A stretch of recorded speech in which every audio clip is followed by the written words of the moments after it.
time difference. We talk about now how we have sound money and then that frees up your time.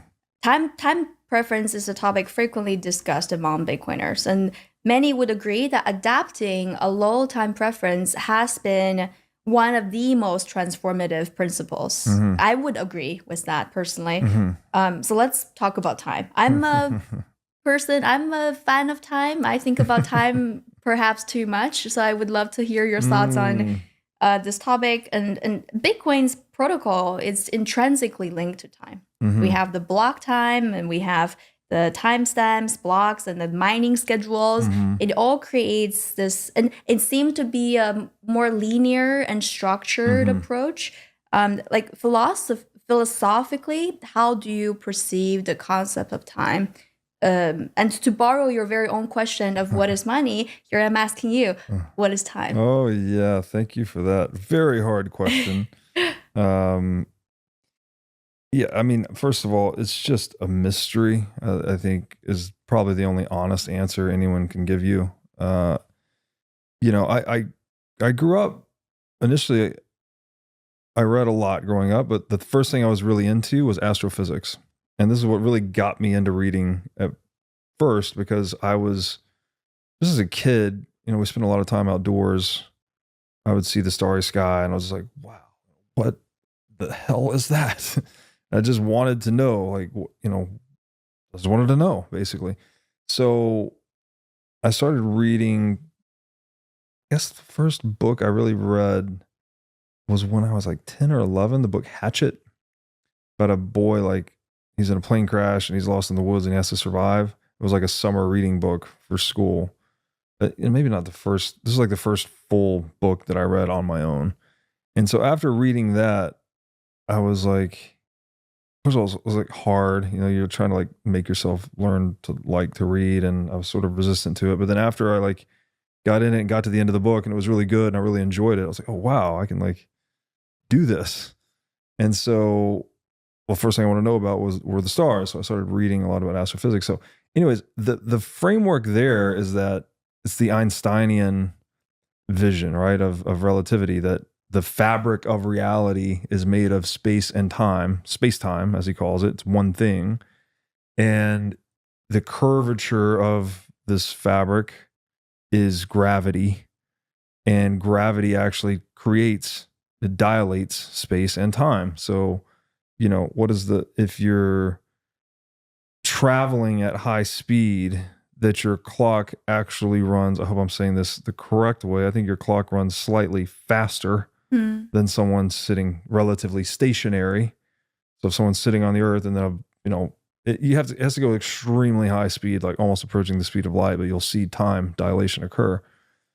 So that was my original understanding of it, is that it is this fundamental essence of reality.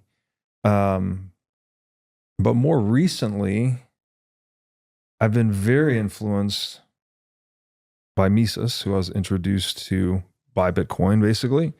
I guess I could credit Saifedean more specifically. The Bitcoin Standard got me into Austrian economics, and I started reading all those authors. And Mises is really on another level. His book Human Action, but a lot of his other philosophical writings, he's just something else.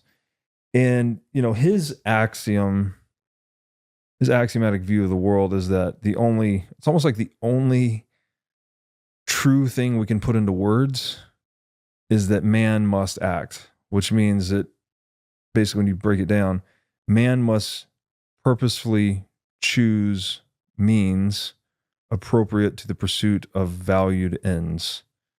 So everything that we do, basically, other than reflexive behavior, he would say, right? So if the doctor taps your knee with a little hammer and your leg kicks out, that's not action because it's not purposeful. It wasn't contemplated. It's just like a biologically hardwired reflex. Anything that's not a biologically hardwired reflex is action, right? We're these goal-directed creatures. We're doing it even right now. This microphone is a means to the end of producing this podcast with you. This chair is a means to the end of resting in one place comfortably while I talk to you. phone as a means to lots of ends, right? You can call people, you can text people, you can browse the internet, you can ask ChatGPT questions. It's like, it's really hard to think of anything that you do or touch throughout the day that's not a means to an end.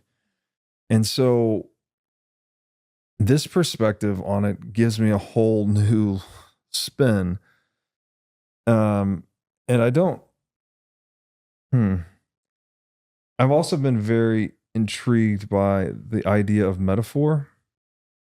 And so I think this is just like an idea I'm wrestling with a little bit. And I've got an essay that I've written about it. Not just about this, but about this point comes up in the essay.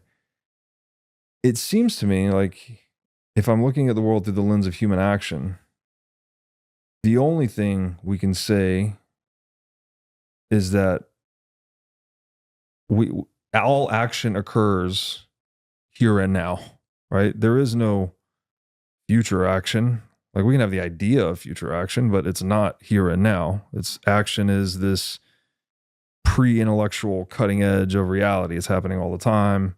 It just is. It is what is. Even like observation. Well, your eyes, I don't know where, like how deep it goes, but your eyes are a means to the end of looking. You know, so we are, even observation itself, thinking is an action. You know, like there's almost nothing we can say that's not an action, again, other than these hardwired reflexes. So if that's true, then we're always in the present. We're only in the present. And in the present, all there is this perceptual matrix called space, right? And you know, is that real? Is it? I guess it's real. Like we perceive it. I don't know. It feels like there's space between us, but we're also interconnected, you know, by sound waves and air and, you know, vibration. You know, you have a energetic pattern. I have an energetic pattern. Like there's a lot of parts of us that we can't see, let's say, but space seems to be the matrix in which all of these events are occurring. Mm-hmm. But then I'm questioning, like, okay, well, where's time fit into this? And when I go back to metaphor, I think it's very interesting that we speak of time in terms of space. It's like an idea. So I'll read this little part here. I said, after all, space and time are quite often described individually in terms of the other. Space is the time or moment in which all perception occurs. Available only to the perception of the present moment, space is the reified matrix to which all objects are affixed. Space is the objective snapshot of the unfolding event we call reality. Time is the space or place in which conception occurs. Unlike space, time is imperceptible. It is only available to us in the conceptualized forms of past and future, since only the present can be perceived directly. So I think it's like the original idea or something like that. Like we are the animal that uses symbols and conceptions. And, you know, Jordan Peterson talks about this. You may appreciate this in his old lecture series on the psychological significance of the Bible. One of my favorite episodes where he talks about Adam and Eve. And he describes that story as the discovery of time, actually, that we are the animal that discovered, we woke up and said, oh shit, there's not just the snake in front of me, but there's the snake nest, right? And then there's the snakes within me. And so like once we woke up to realize that we would always have to work, we'd always have to prepare for an uncertain future and push back the horizon of the future and prepare and protect ourselves against the ravages of nature. Like we conceptualized time. And that is the original idea. So it's like the original metaphor. It's like, that's why we say, things like your time is up. All right. Mm-hmm. Like, or this will be, up. That's a spatial metaphor. Or this will be over in 2 weeks. Or, there are 3 weeks between the party and the next party. Between, like, it's all, we talk about time in terms of space because space is the primary matrix of experience. But then we abstract that experience up into the concept of time. And then that's like where we get into the whole symbolic world that we participate in. Yeah.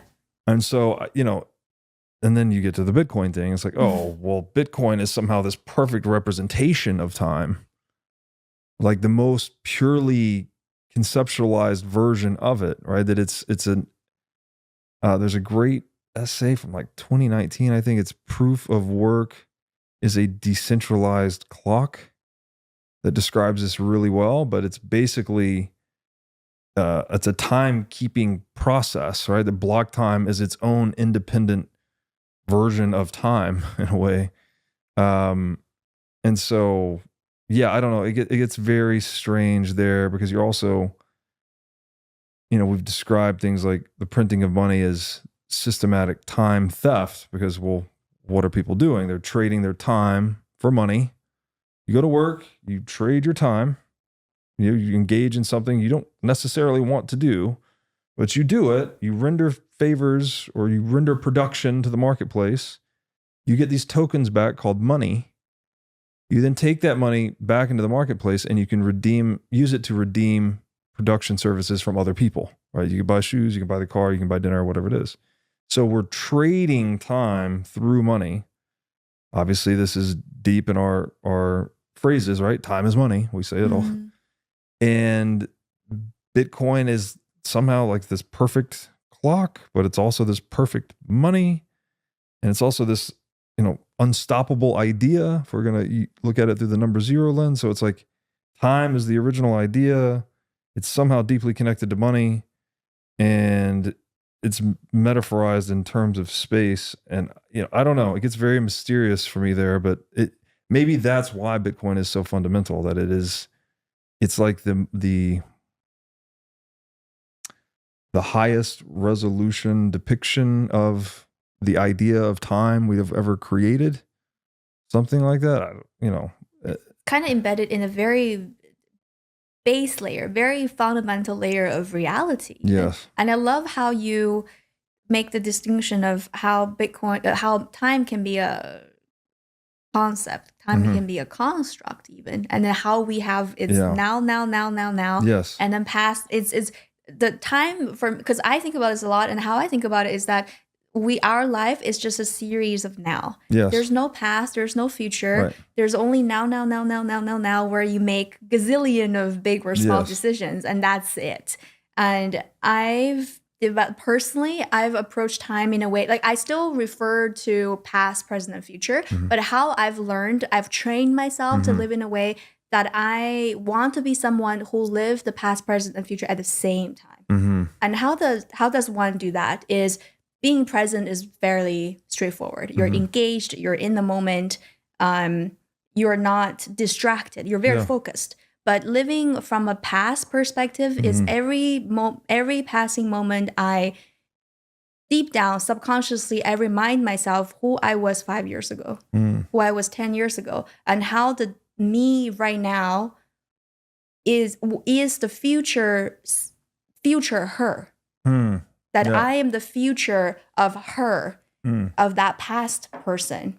And then at any given moment from a future's perspective, it's almost like I'm standing in the future. I'm standing in the right now into the future. And I look back to this very moment as if I'm living in my memory while I still have the opportunity to change it and act on it.